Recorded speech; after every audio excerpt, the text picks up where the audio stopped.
What is going on, guys? It is your boy Extra Man. Wanted to bring you guys a weapon tip video today, man. Just gonna be talking about my favorite weapons in the game, what combos I use. Before we get into the video, I want to ask you guys to like the video, subscribe if you're new, and make sure you got the post notifications on so that you never miss a video. You feel me? Because you don't want to do that. But let's be straight into it, man.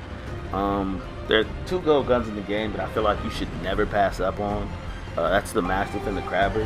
The Mastiff is the Shoddy, which is almost like a guaranteed 2-tap, like hit somebody twice and they're down.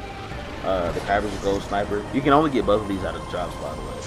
Crabber hits for like 125 damage. You can hit a kid in the toe and do 125. And I mean, I will say sometimes you don't feel like sniping. You definitely shouldn't pick up the Crabber. But like literally never walk past the Mastiff. Like if you're walking past the Mastiff, you're essentially asking to lose. You feel me? And like I said, you can only get those two out of drops. So you know, if you're ever close to a drop, just check it. See if there's a Mastiff in there. See if there's a Crabber. And those two are like, the god tier weapons in the game. Next we're gonna get into like what I consider the tier 1 weapons, or just weapons that are really viable. So to start off with the tier 1 weapons, man, we got the G7 Scout, the Spitfire LMG, the R99 Sub, the R301 Carbine, the EVA 8 Shoddy, the Peacekeeper, and the Longbow. These are the guns that I pretty much build my combos with. I'm gonna tell you about the weapons first, and I'm gonna tell you the combos that I use. The G7 Scout's kind of like a semi-auto sniper.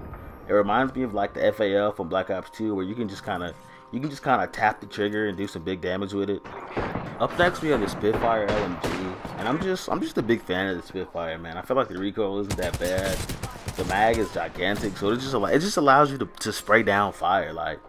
And one thing about this game is I feel like often you shoot somebody, get them weak, and have to reload.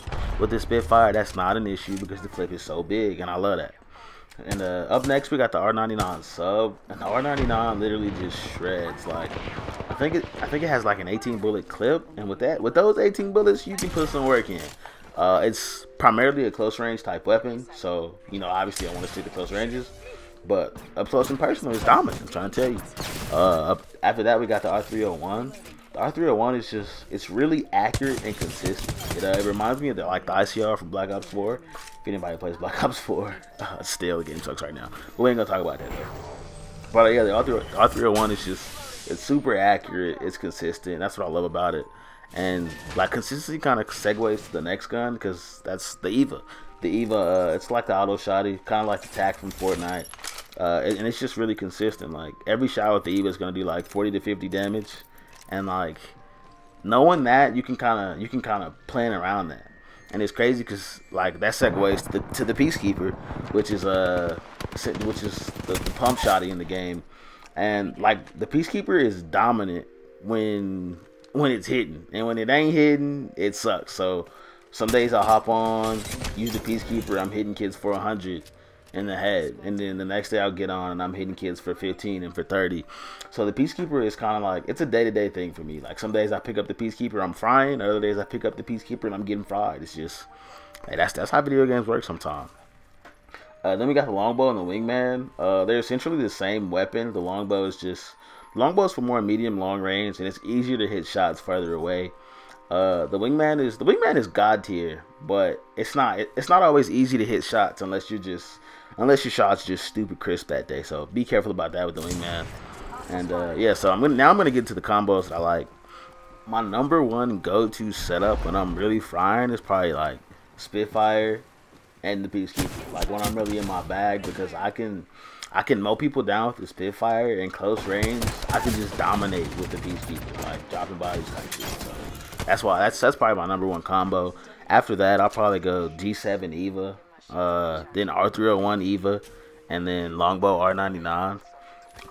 For me personally, my classes is usually like something long range, medium range, and then something close range. Every now and then I'll double it up with like 2 guns that are short range. For example, like EVA R99 or Peacekeeper R99. Just because I just want to be up close and personal, and you have to keep that in mind. Like when you're picking up your weapons, keep in mind what their strong suits are. Like if you have 2 long range weapons, then you know you shouldn't be close and distance on people, because then you'd be putting yourself at a disadvantage.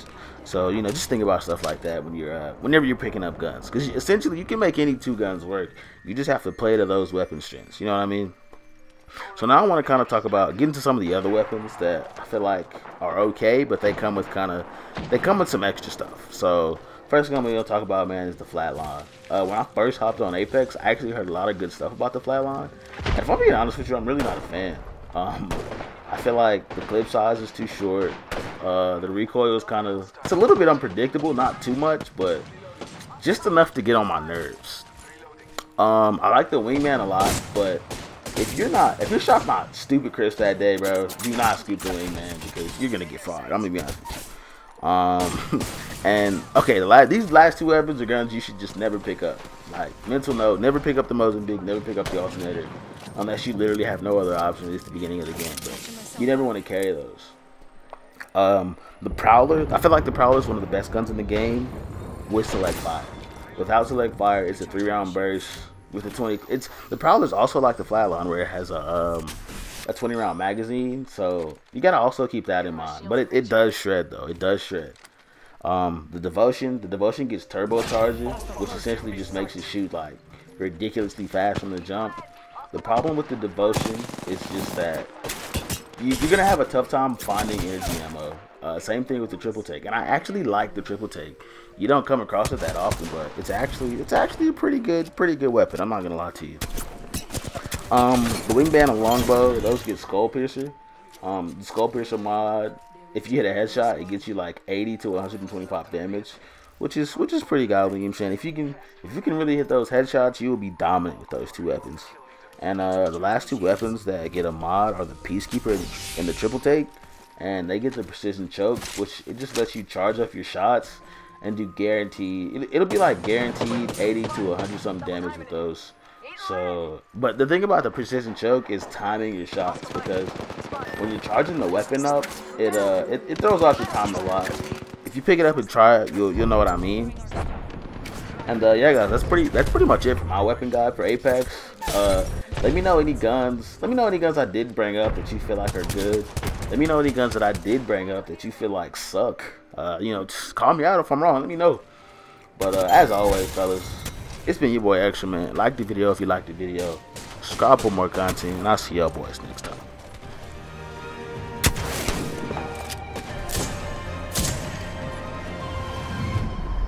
You are the Apex Champions.